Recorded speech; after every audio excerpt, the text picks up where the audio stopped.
Imagine this. Pain visits you. It pierces without asking. It cuts without warning. That first strike, that first arrow, no one can escape. The body ages. Accidents happen. Words wound. People leave. Pain is part of the human condition. But suffering is different. Suffering is the second arrow, and that one we often fire at ourselves. Think of a memory you replay over and over, the words you cannot forget, the betrayal you keep alive, the fear you feed every time you imagine the worst. Each replay, each mental echo is another arrow. You are struck not once, but 100 times, because the mind refuses to release what has already passed. The Buddha taught this with simple clarity. Pain is inevitable, but suffering is optional. Neuroscience confirms what the sages already knew. Your brain cannot easily distinguish between what is happening now and what you keep rehearsing in your thoughts. The wound in the mind becomes as real as the wound in the flesh. But here lies the key. You cannot stop the first arrow, but you can refuse the second. You can choose to meet pain without multiplying it. And that is where the path begins, learning to see clearly, to drop what no longer belongs to you, and to discover the peace hidden beneath the noise. Stay with me, because what comes next will reveal the first practice, the first turning of the wheel, the way to break free from the second arrow. There is an old story told in the Buddhist tradition.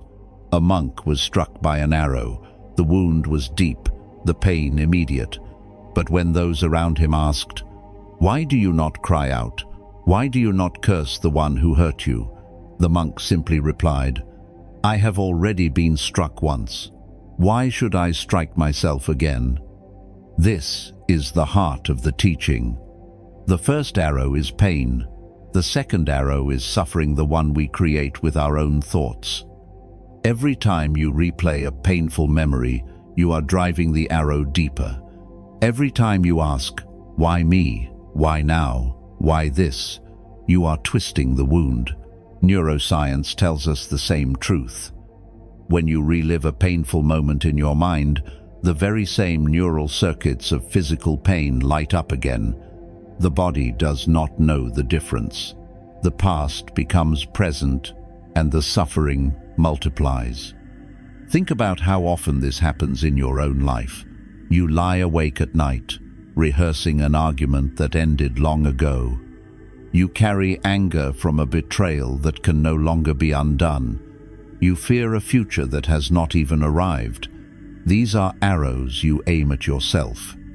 The solution is not to erase the past. It is to stop feeding it. The practice is simple, though not easy. When a memory rises, when pain resurfaces, whisper to yourself, "This has already passed." Feel the weight of it in your hand, and then release it as if dropping a stone into a river. Watch it sink. Let the water carry it away. This is not denial. This is wisdom. You are not pretending the arrow never struck. You are refusing to shoot it again and again. And when you begin to live this way, something changes. The wound may remain, but it is no longer your prison. The pain may visit, but it no longer defines you. Stay here with me, because the next truth is even sharper. The quiet poison that steals our peace is not just memory, it is complaint. And complaint, when left unchecked, becomes the endless fuel of suffering. There is a subtle poison that seeps into the mind more often than we realize. It does not roar like anger. It does not burn like jealousy. It whispers. It disguises itself as harmless, yet it corrodes our peace. That poison is complaint. Think of how easily it appears. The traffic is too heavy. The weather is too hot. Someone spoke without respect. Life did not unfold exactly as we demanded. And so, without noticing, we begin to repeat the same mantra of dissatisfaction. This is not enough. I am not enough. The world owes me more. The Buddha called this craving the endless desire for things to be other than they are. The Stoics saw the same truth. Marcus Aurelius warned that the voice of complaint is nothing more than the echo of an ego that still believes it deserves everything. And modern science now shows us that constant complaining releases cortisol, the stress hormone. The more we complain, the more the brain learns to search for the negative, like a smoke alarm that screams even when there is no fire. Do you see the trap?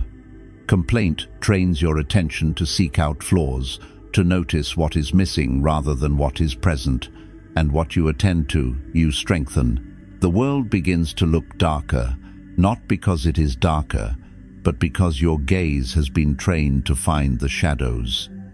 But there is an antidote. It is simple, almost too simple. Gratitude. The next time you are tempted to complain, pause, breathe, then thank the opposite. If you are stuck in traffic, thank the fact that you have somewhere to go. If your body aches, thank the body that still feels, that still carries you through the day. This shift may seem small, but it rewires the mind. Slowly, steadily, you begin to focus on what works, not what fails. And where focus goes, life follows. Complaint is the ego clinging to what it does not have. Gratitude is the soul awakening to what it already holds. One path multiplies suffering, the other begins to heal. And yet, there is an even subtler trap waiting. Beyond the complaint, beyond the craving, lies a deeper mistake, believing that you are your emotions. This is the next arrow we must face. How many times have you said to yourself, I am anxious, I am depressed, I am broken? Listen carefully. That small phrase carries a hidden chain. The moment you say, I am your emotion, you fuse your identity with it. You become the storm instead of the sky that holds it. But the Buddha taught differently. He compared emotions to clouds drifting across the vastness of the sky. The clouds form, they change, they pass. Sometimes they are heavy with rain, sometimes they burn away in sunlight. But the sky remains untouched, open, spacious. You are not the cloud, you are the sky. The Stoics echoed the same wisdom. Epictetus wrote, "It is not things themselves that disturb us, but the views we take of them." In other words, events are neutral. It is our interpretation that paints them with fear, anger, or despair. And modern neuroscience supports this. When you pause to observe your emotions, when you step back just enough to say, "This is sadness," instead of "I am sad," you activate the prefrontal cortex, the rational, wise part of the brain. You move out of the emotional storm and into clarity. This is the practice. The next time a strong emotion rises, do not fight it and do not fuse with it. Simply acknowledge it. This is anger. This is fear. This is grief. Watch it as a monk watches the rain fall against the window. No judgment, no resistance, just presence. And then let it pass, because it will. No emotion, however strong, has ever been permanent. What keeps it alive is the story we attach, the identity we create. Imagine the freedom of this realization. You are not doomed to be defined by your moods. You are not a sad person or an anxious person. You are the witness, the awareness, the one who sees. And when you know this, the arrows of emotion no longer pierce so deep. They come, they pass, and you remain. But some wounds do not just pass, they burn. And sometimes it is that very fire that purifies us. That is where we must go next. Pain does not only wound, sometimes it refines. The Stoic philosopher Seneca said, "Fire tests gold, adversity tests the soul." The Buddha too taught that suffering is not merely a curse, it is a doorway. What if the very fire you fear is the same fire that cleanses you? Think back to the hardest moment of your life, the loss you thought you could not survive, the failure that left you hollow, the betrayal that shattered your trust. At the time, it felt like destruction. Yet here you are, listening now, alive. And if you look closer, perhaps you see that the fire left behind something else: resilience, clarity, humility, compassion. Modern psychology calls this post-traumatic growth. Studies show that those who transform their suffering into learning often emerge with stronger purpose, deeper empathy, and greater strength than before. What Buddhism knew centuries ago, science now confirms. Adversity can awaken the heart. The question then is not, why did this happen to me, but what can grow from this? Imagine each pain as a seed. You can bury it in bitterness, letting it rot in the dark. Or you can plant it with intention, asking, what flower might bloom from this? The lotus, after all, blooms only in the mud. Without the filth there is no beauty. Without the fire there is no gold. So the next time suffering visits, try this practice. Close your eyes. Picture the memory as a seed in your palm. Instead of casting it away, press it into the soil of your being. Whisper to yourself, this too can grow into wisdom. This too can become a gift. And watch what happens. Over time, you may find that your greatest pain becomes your deepest source of compassion. The wound becomes the opening through which light enters. This is the hidden alchemy of the path, not avoiding fire, but letting it transform you. But transformation requires attention, and in the world we live in, attention has become the rarest, most precious gold. That is the next truth we must uncover. What is the most valuable thing you own? Not money, not time. It is your attention, because whatever holds your attention holds your life. The Buddha called this right mindfulness. Marcus Aurelius wrote, "The life of a man is what his thoughts make of it." Both traditions, though worlds apart, arrive at the same truth. Your reality is shaped not by what happens, but by where your attention rests. Look closely. When your attention clings to what is missing, anxiety grows. When your attention lingers on wounds, pain deepens. But when your attention rests on what is here, now, gratitude awakens. Modern neuroscience confirms this. Focus on lack, and you trigger stress hormones. Focus on presence, and the brain releases serotonin and oxytocin, the chemistry of peace and connection. But attention is fragile. In a world of endless distraction, your attention is constantly under siege, stolen by screens, hijacked by headlines, sold to the highest bidder. The real question is, who is steering the ship of your mind, you, or the noise around you? There is a simple practice, ancient and powerful. Each morning, before rushing into the day, pause. Name 3 small things that bring you peace: the glow of light through the window, the sound of a bird, the warmth of tea in your hand. Let your attention rest there. At midday, stop for 30 seconds, breathe deeply, and whisper, "I am here, I am safe." At night, recall one moment, even the smallest, that brought you joy. Seal the day with it. These are not empty rituals, they are anchors. Each time you direct your attention with intention, you reclaim a piece of your life from the storm. Remember, attention is the seed of reality. Whatever you water will grow.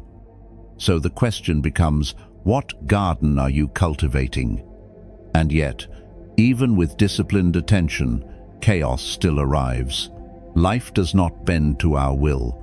The storms still come, which is why the next wisdom is essential. You cannot control the world, but you can master how you meet it. How much of your suffering comes from trying to control what cannot be controlled? We want people to behave the way we expect. We want life to unfold according to our plans. We want certainty in a world that was never built to be certain, and so we struggle, resist, and break.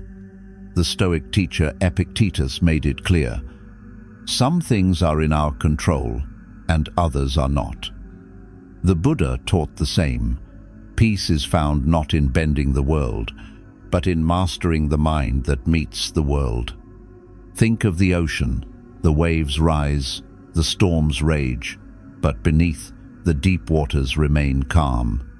You cannot stop the storm, but you can anchor yourself in the depth. Here is a practice. Imagine yourself inside a great dome of white marble. Outside, there is noise, arguments, insults, judgments, demands. You can hear the echoes, but none of it penetrates unless you open the door. Inside the dome, there is stillness. Inside, you are untouchable. This image is not escape. It is training. With time, the mind learns to rest within, even as chaos surrounds. Neuroscience now calls this resilience, the ability not just to endure difficulty, but to recover faster, to return to equilibrium. In Buddhism, it is equanimity, the unshakable balance that does not depend on circumstance. The storms will come, people will disappoint you, plans will fail. But the dome reminds you, you are not required to absorb every arrow the world fires. You can stand firm, steady, whole. And from that stillness, something shifts. You stop fighting battles that were never yours to fight. You stop demanding that the world obey. You begin to carry peace that no storm can take. But peace has another secret. It is not only about what you allow in, but what you are willing to let go. Because the deepest freedom comes when you finally release the belief that anyone owes you anything at all. There is a hard truth, and at first it feels unfair. No one owes you anything. Not love, not recognition, not justice, nothing. The Buddha taught that clinging to expectation is one of the deepest roots of suffering. When we demand that life repay us for our effort, our kindness, our pain, we become prisoners of resentment.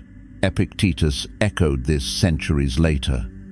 To expect the world to treat you fairly because you are good is like expecting a lion not to attack because you are a vegetarian. Think of how often you feel wounded, not by what happened, but by what you expected.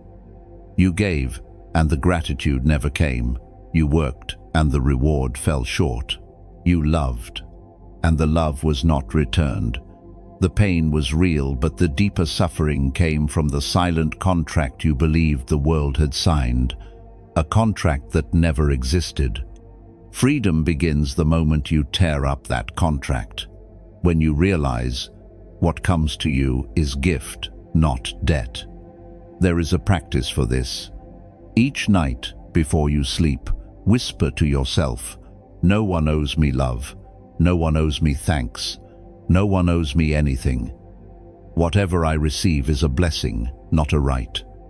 At first, these words may sting, they may sound cold, but stay with them, because slowly the sting becomes release. The chains of expectation loosen, and something surprising happens when you no longer demand love. You become free to give it. When you no longer demand gratitude, you begin to notice the small, quiet blessings that were always there. Letting go does not make you empty, it makes you light, it makes you free. And when you are free inside, something else awakens. The ability to see others not as enemies or irritants, but as mirrors showing you what still waits to be healed within yourself. Have you noticed how certain people trigger you more than others? One word, one gesture, and suddenly your chest tightens, your mind floods with anger or judgment. You think you are seeing them clearly, but often you are seeing yourself. Marcus Aurelius once wrote, "The faults you see in others are often the ones you carry within." The Buddha expressed it even more sharply. Hatred does not cease by hatred. Hatred ceases only by love. What irritates us outside is usually a reflection of what remains unhealed inside. This is the mirror of life.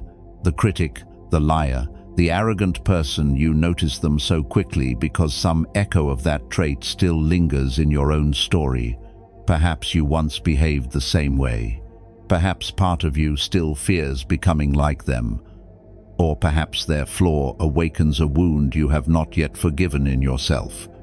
Here is a practice of radical honesty. The next time someone angers you, pause. Instead of asking, "Why are they like this?" ask, "What in me is being shown right now?" Make a quiet mental list. Who irritates me? Who disappoints me? Who makes me feel small? Then ask, where does that live in me? When have I done the same? What wound is being touched? This practice is not about excusing harmful behavior.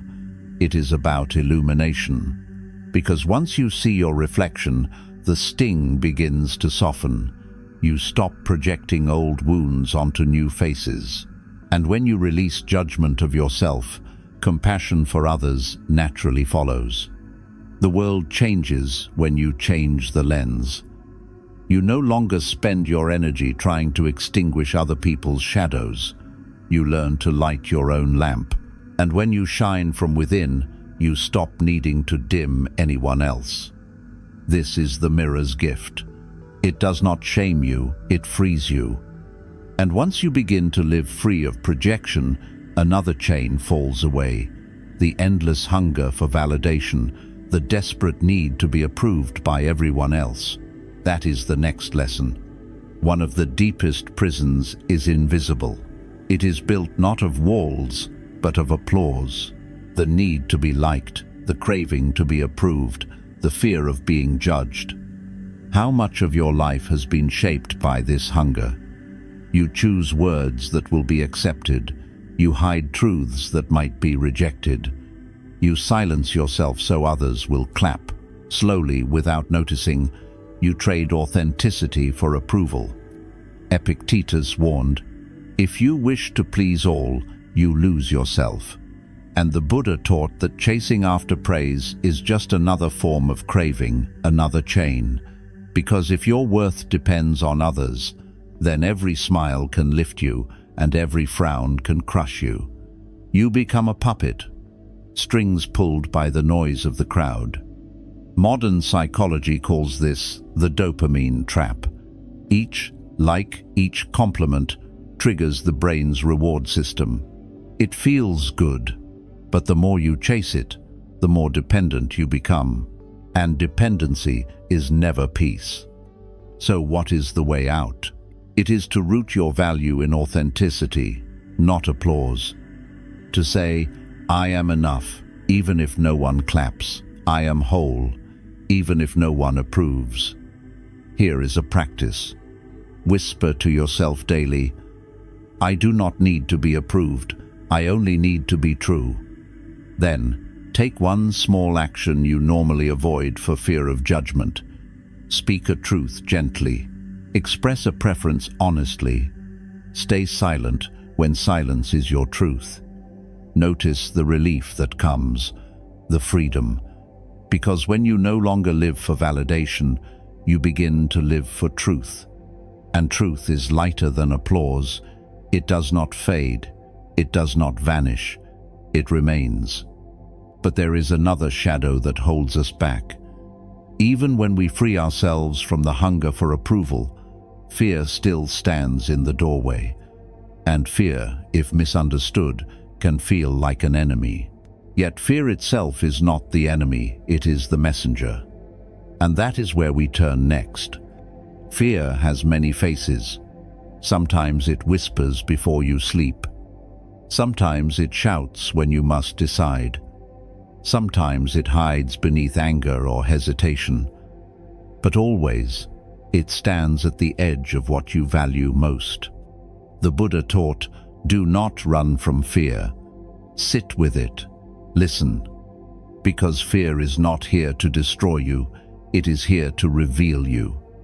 It points toward the very place where growth is waiting. Marcus Aurelius said, "Fear anticipates more suffering than reality ever delivers." How true this is.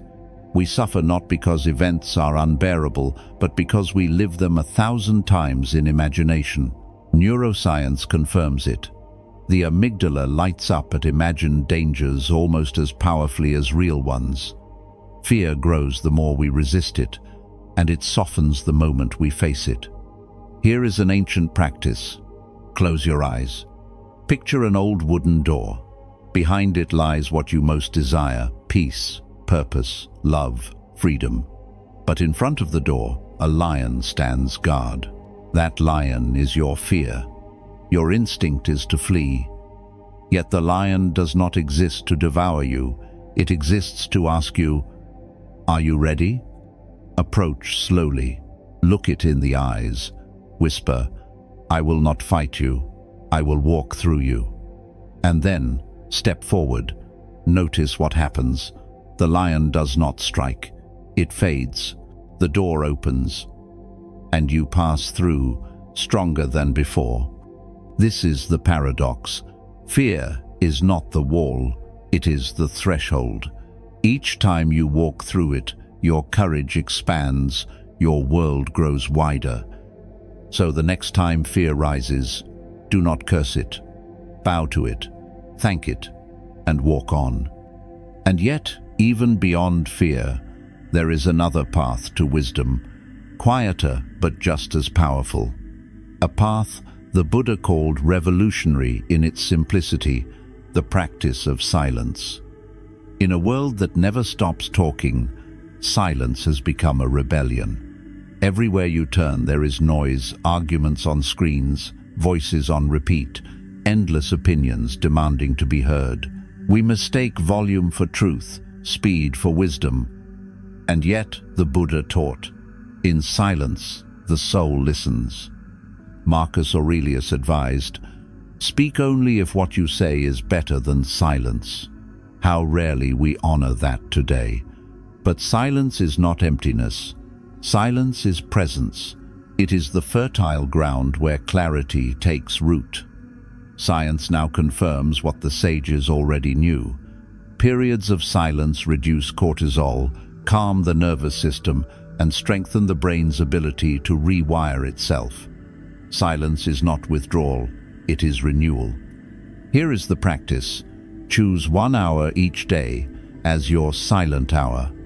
No music, no words, no screens. If possible, walk slowly. Notice your breath, the rhythm of your steps, the sound of the wind. Do not try to solve or plan. Simply be. Like the rain that washes dust from the air, silence cleanses the mind. At first, restlessness will rise. The mind will scream for distraction.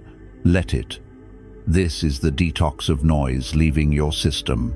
Stay still, stay gentle, and soon, beneath the surface chatter, you will hear something else, the quiet voice of your own awareness, the voice that is drowned out by constant sound, the voice that has been waiting for you. Silence is not an absence of life. It is the pulse of life without distortion. And when you learn to rest in it, the world outside may remain chaotic, but inside you will carry a peace that no noise can steal. And from that silence flows the final key, the practice that turns even pain into grace. Gratitude, not only for what you understand, but for what you do not. Gratitude is easy when life is kind, when the sun is warm, when love is near, when blessings overflow, we give thanks without effort. But the truest gratitude, the most transformative gratitude, is born in the dark. The Buddha compared it to the lotus. The lotus does not bloom in clear water, it blooms in mud. Without the filth, there is no beauty. Without difficulty, there is no awakening. Think of the moments you still do not understand, the heartbreak that lingers, the failure that left you questioning everything, the loss that carved a hollow inside you. These are the places where gratitude feels impossible. And yet, these are the places where gratitude is most needed. Thich Nhat Hanh once said, "Give thanks for the mud, for without it, the lotus cannot grow." Modern neuroscience agrees. Even blind gratitude, thanking life for what you cannot yet see, activates the brain's networks of calm and resilience. Gratitude does not erase pain, but it shifts the weight. It transforms the wound from a prison into a teacher. Here is the practice. Bring to mind something that still hurts, something you cannot explain. Place it gently before you. Then whisper, "I do not know why this happened, but thank you, because somehow, even in this, there is a gift." At first, the words may feel false, but gratitude is a key. Speak it anyway. Over time, doors will open that you did not know were there. What once looked like mud begins to show the first green shoots of a lotus rising. There is an old Zen story. A rider, soaked by the storm, cried out, "The rain pursues me, the mud traps me, the path is lost."